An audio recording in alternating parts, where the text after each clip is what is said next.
सामने आ रही है। सर, पहला मुद्दा कॉलेज पे लगातार भ्रष्टाचार का आरोप लगता रहा, दूसरा कि आप अपने बेटे को प्राचार्य बनाने की कोशिश कर रहे हैं, क्या कहेंगे इस पर?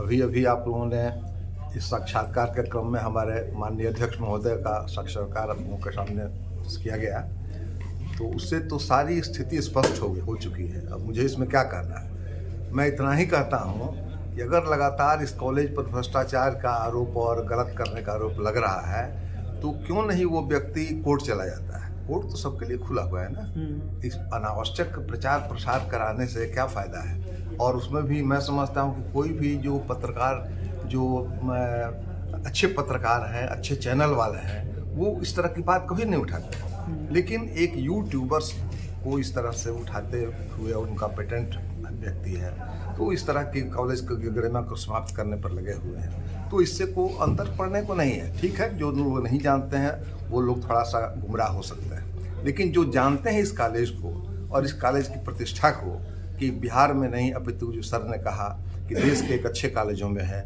यहाँ यूजी पीजी की पढ़ाई है और हम लोग 50 साल इस कॉलेज का पूरा कर चुके हैं, तो उस परिस्थिति में और आप भी देख रहे हैं विकास, हमारा अस्पताल कॉलेज। आप पे आरोप है कि आप अपने पद और पावर का प्रयोग कर अपने बेटे को प्राचार्य बना रहे हैं। नहीं, तो बिल्कुल गलत बात है। हमारे अध्यक्ष महोदय ने कहा, सचिव महोदय ने कहा और हमारी गवर्निंग बॉडी ने इसमें निर्णय लिया है कि ओपन एडवर्टीजमेंट किया जाए और ओपन एडवर्टीजमेंट करके सबको, बाहर के लोगों को भी मौका दिया जाए। और मैं समझता हूँ कि तो सचिव साहब बताएंगे, चूँकि मैं इसमें हूँ नहीं, सचिव महोदय बताएंगे कितने आवेदन आए हैं, कितने बाहर के हैं, कितने यहाँ के हैं। इसके विज्ञापन भी निकाला गया सर। विज्ञापन दो पेपरों में निकाला गया। आपने मानहानि का केस भी किया हुआ है? हाँ, सर, हमने मानहानि का भी केस किया है। कितने का मानहानि का चल केस रहा है? 1 करोड़ का। किस पे किया हुआ है सर? और डॉक्टर विपिन पाठक जो हमारे पूर्व सचिव थे, 2008 में वो कॉलेज छोड़े क्या, उनको विश्वविद्यालय ने हटाया जी। और सर को सचिव के पद पर विश्वविद्यालय ने लाया।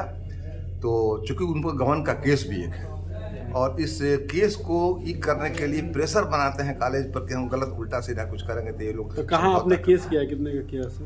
अभी ये ACGM 6 के यहाँ है, अब तो उसमें लास्ट अंतिम स्थिति में केस है। सर, उम्मीद किया जाए कि अब जो नई टीम आई है, अब कॉलेज का विकास होगा, इन आरोपों और विवादों से कॉलेज बचेगा। बिल्कुल, देखिए कभी भी हमारा कॉलेज आरोप और विवाद में नहीं रहा है।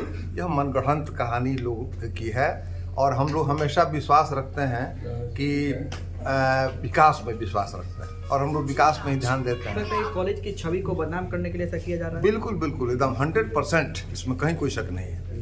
कोई भी इलेक्ट्रॉनिक मीडिया, प्रिंट मीडिया इस तरह का हो जो कि काफ़ी रिपोर्टेड है, वो इस बात को कहता है? कभी नहीं कहता है। सब लोग हमको सराहते हैं, हमारे कॉलेज को सराहते हैं, लेकिन कुछ ऐसे लोग हैं स्वार्थी तत्व जो इस तरह की बात। कॉलेज की छवि बचाने के लिए सर अब अगला क्या कुछ आप करेंगे? नहीं, हम लोगों ने विचार किया है, शासी निकाय में इस बात को रखा जाएगा कि इस प्रकार जो पोर्टल वाले हैं, जो चलाने वाले हैं और जिसके कहने पर चला रहे हैं, उन पर हम लोग कानूनी कार्रवाई निश्चित रूप से करेंगे ताकि इस तरह का कोई फिर दूसरा दुस्साहस न करे। Sir, thank you.